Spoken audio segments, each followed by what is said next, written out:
Induction, charging by induction, ये होगा। ठीक है, ये कैसे होता है सर, इसको भी समझा दीजिए। बच्चों एकदम आसान है, बहुत ही साधारण है, इसको भी मैं बहुत अच्छे से आपको बताने वाला हूं। देखो, एक वस्तु ये है, ठीक है, और दूसरी वस्तु ये है। ओहो, दूसरी वस्तु ये है, एक वस्तु ये है बच्चों, दूसरी वस्तु ये है। हुआ ये होता ये है कि एक आवेशित वस्तु कोई भी हो सकती है, चालक चालक कोई भी हो सकता है। इसमें आवेश है बच्चों, पहले से क्या है, इसमें आवेश है। ओहो, ये पहले से आवेशित है। हाँ, ये पहले से आवेशित वस्तु है, आवेशित।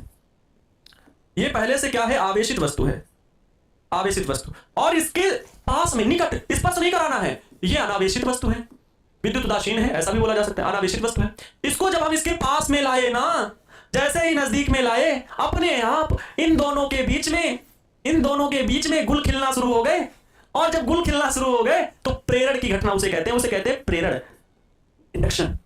ये क्या है, ये आवेशित है ना, तो ये भी कहती तुम भी आवेशित हो जाओ। हाँ, ये वस्तु इससे कहती तुम भी आवेशित हो जाओ। जैसे एक पढ़ने वाला लड़का है तो दूसरे को कहेगा भाई तुम भी पढ़ो ना, क्या दिक्कत जाता है इस क्वेश्चन को सॉल्व करने में। लेकिन अच्छी चीजें लोगों को कम समझ में आती है। वही दूसरा लड़का कहता है आओ भाई घूमने चले, स्कूल कोचिंग सब बस कहने की बातें, आज कोई ऑनलाइन क्लास नहीं करनी है, चलो आज लाइब्रेरी से बाहर चलते हैं घूमने। अब वो बिगड़ गया बच्चा, वो भी आवेशित हो गया, उसे कहते हैं प्रेरण, उसे कहते हैं प्रेरणा है, क्या मोटिवेशन जो एक दूसरे से देते हैं ना। लेकिन वो यहाँ पर नहीं है, यहाँ इंडक्शन का मतलब है ये बच्चों इससे प्रेरित होता है। तो ये धनावेश है ना, ये जब इसके नजदीक आता है ना प्रेरित होता है, तो इसके अंदर का जो विपरीत आवेश होता है ना वो खौल उठता है। भाई तुम मुझे बुला रहे हो, इसके भीतर का ऋणावेश जो है ना वो सारा का सारा इस साइड में आ जाता है, सारा का सारा इस साइड में आ जाता है। क्योंकि बच्चों ऋण आवेश को क्या करेगा, ये धनावेश आकर्षित करेगा, जबकि धन आवेश को प्रतिकर्षित करेगा, दूर ढकेलेगा। तो ये धनावेश दूसरी छोर में चला जाएगा, इस बॉडी के दूसरे साइड में धनावेश जाएगा और ऋण आवेश इस साइड में आएगा, क्योंकि ये धनावेश इसको अपनी ओर अट्रैक्ट करेगा, आकर्षित करेगा। बच्चों ये होता है प्रेरण द्वारा आवेशन, ये होता है प्रेरण द्वारा आवेशन।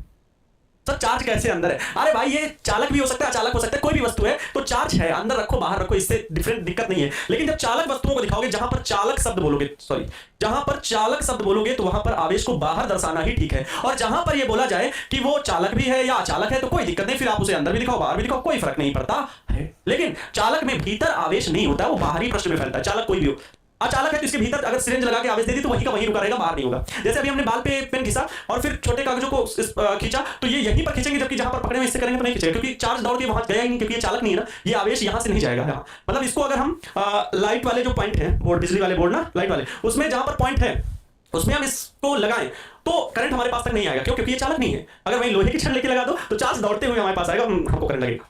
ठीक है, ये सिंपल सा चालक और चालक होता है। बच्चों तो समझ गए होंगे। ठीक है, तो प्रेरण द्वारा आवेशन क्या कैसे लिखेंगे? जब एक आवेशित वस्तु के पास में, जब एक आवेशित वस्तु के पास में, जब एक आवेशित वस्तु के पास में, जब एक आवेशित वस्तु के पास में, या जब एक आवेशित वस्तु के निकट अनावेशित विद्युत उदासीन, कुछ भी दो शब्द इस्तेमाल कर रहे हैं, विद्युत उदासीन वस्तु रखते हैं, विद्युत उदासीन वस्तु रखते हैं, वस्तु रखते हैं तो प्रेरण के कारण वह वस्तु आवेशित हो जाती है। प्रेरण के कारण वह वस्तु आवेशित हो जाती है, आवेशित हो जाती है। बहुत ज्यादा लेंथी नहीं लिख रहे हैं बच्चों, ठीक है, बस हो गया। प्रेरण की घटना कैसे हुई वो आपको समझ में आ रहा है, क्लियर?